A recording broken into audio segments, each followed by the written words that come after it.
This is the third video dealing with Lewis structures, and the second one dealing with exceptions to the octet rule around the central atom.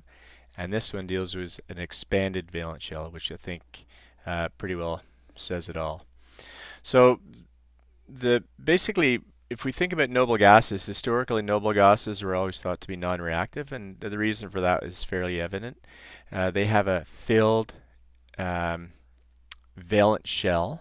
So the electron configuration has 8 electrons in that valence shell, and that's the most stable electron configuration. So for many years, people basically thought noble gases could not react with other atoms, and they would not form bonds with other atoms because of this stability. However, that changed in 1962 when a British chemist who was working at the University of British Columbia synthesized this compound, Xenon Hexafluoroplatinate.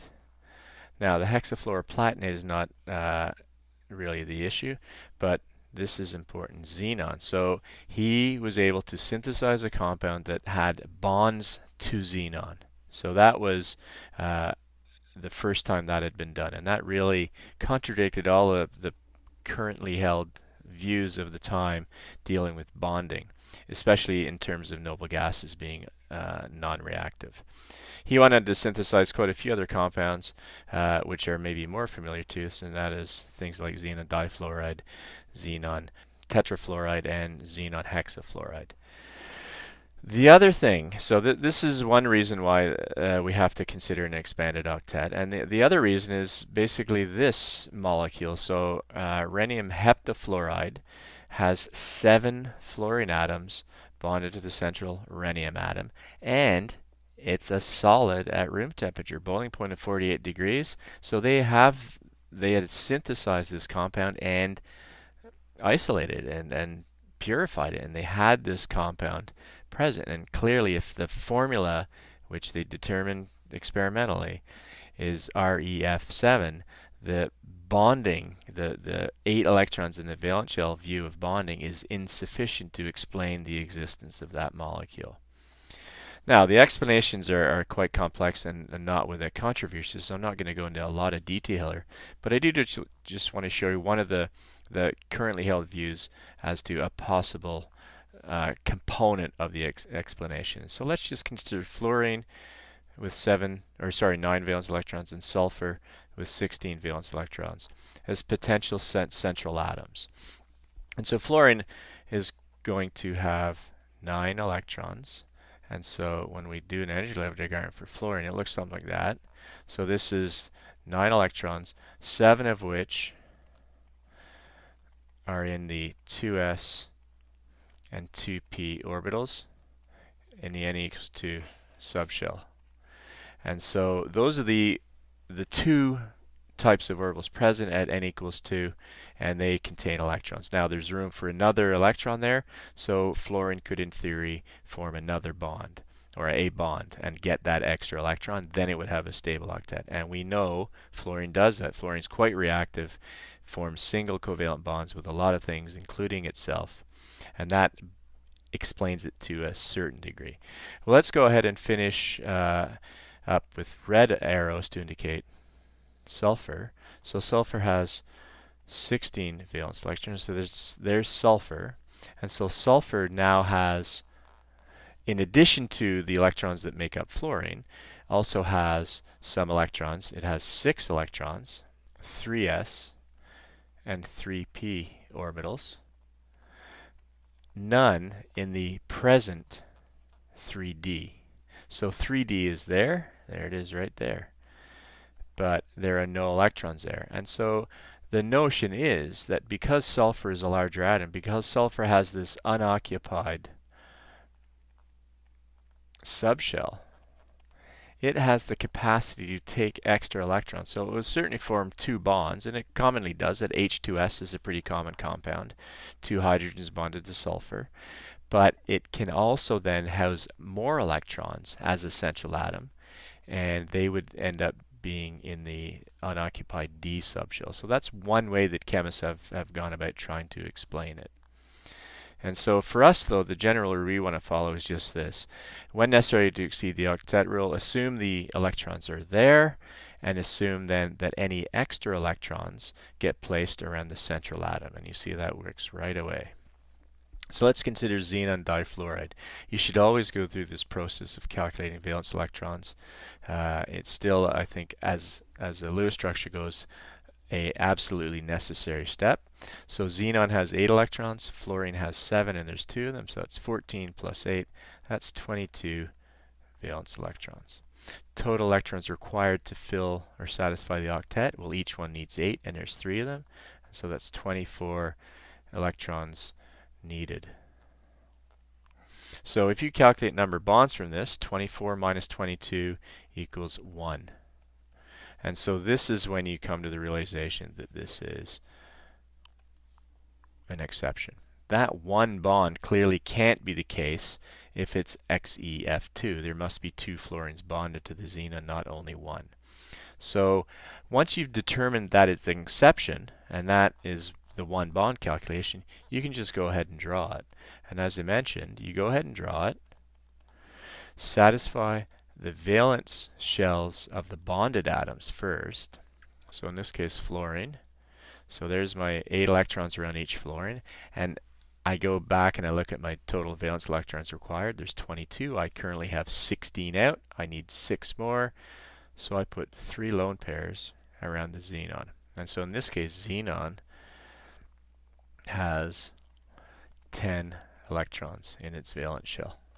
And so that's permissible because xenon is capable of having an expanded octet.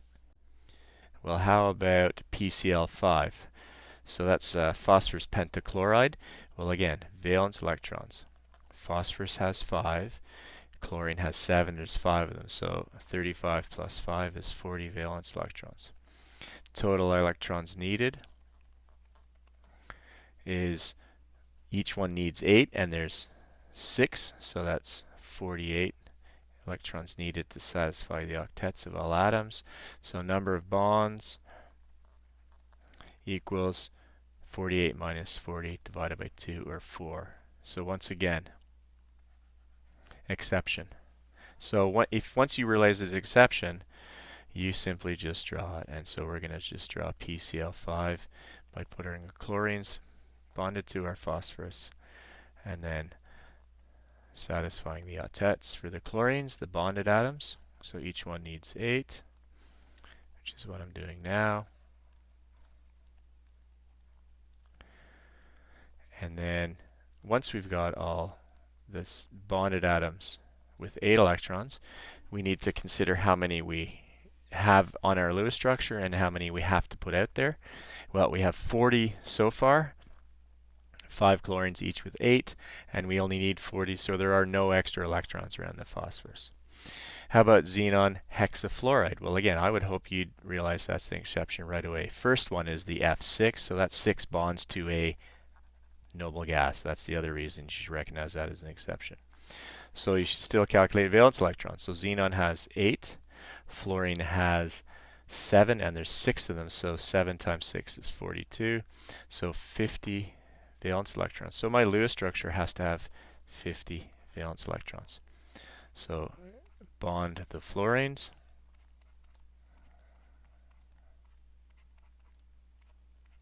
So there's 6 of them.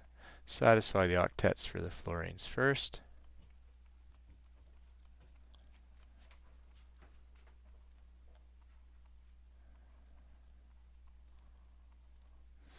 And once those are done, again, consider how many you've put out there. So I have 6 fluorines out there, each with 8 electrons.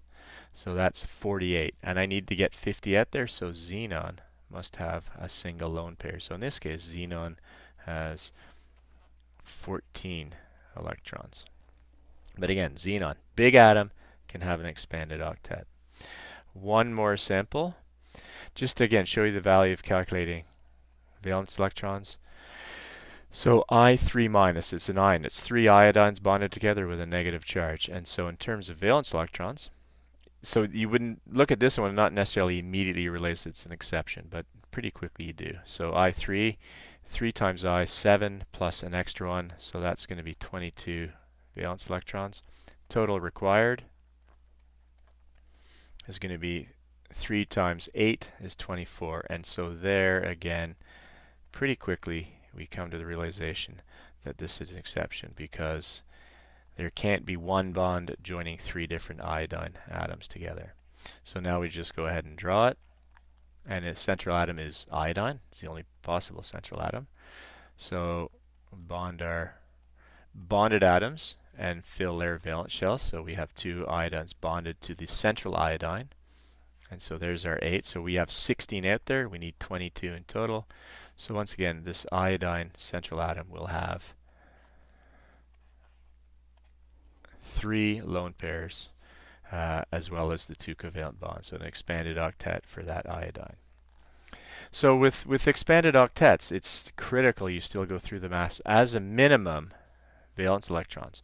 Sometimes you will know immediately that it's an exception, so just calculate the valence electrons, because that's what you're putting out on your Lewis structure. It sometimes helps to calculate the number of bonds. That's the other way you will determine that it's an exception. Then you just have to draw it. So central atom centrally, you're going to put out all of those valence electrons. First of all, by forming bonds to the bonded atoms from the central atom, and then you're going to satisfy the octet of all bonded atoms. And if you have remaining electrons, they go around the central atom. So that's how the central atom gets an expanded octet. And just by the way, you will not encounter double or triple bonds in this situation. So all bonds to a central atom with an expanded valence shell will be single covalent bonds. And that completes this video.